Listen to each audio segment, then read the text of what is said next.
I'm probably fast forwarding over some key things, but then, when I do my research on you, the next big things that start to come up is in the crypto era. It's like Mt. Gox, which you started, and then Ripple.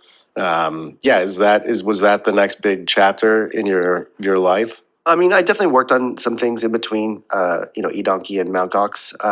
None of it was that successful. Like I think a lot of my career, I just like cast around for ideas, and like some stuff works, some doesn't. You just kind of keep rolling the dice and like iterating on things. So so I was basically just winding down this other company. I tried to make this online game. People really loved it. The set of people that played it, but I kind of decided. Basically, when you're making a game, you're basically trying to make people waste as much time as possible, and so I started feeling kind of gross about it. What was it?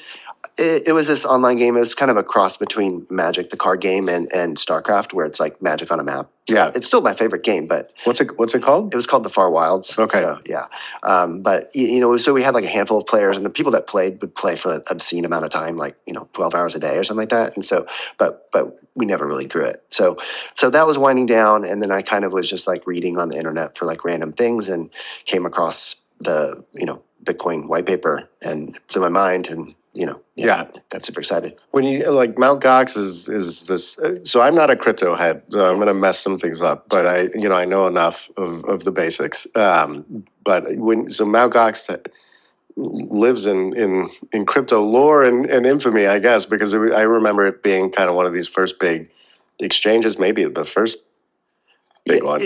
Well, there were some other ways to trade. I mean, the reason why I built it was because I wanted to buy Bitcoin, and also just kind of wanted to experiment with the technology and like understand it. But it was very cumbersome. The other stuff was like very cumbersome. It was definitely the first like 24 hours, like order book kind of like typical exchange. That's how I remember it. But you actually built it first for Magic the Gathering. No. I just had the domain left over. This is okay. Okay. So I had built the Magic thing like a long time ago, just kind of again, just as like something to do.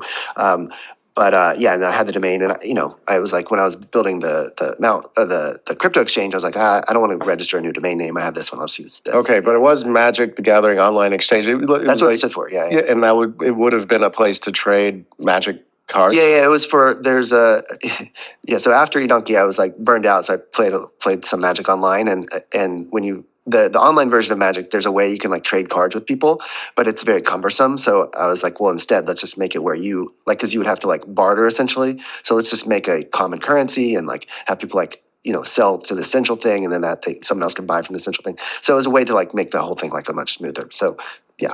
Yeah, and then it evolves into crypto, and then Mt. Gox has this. I think you left before the shit hit the proverbial fan.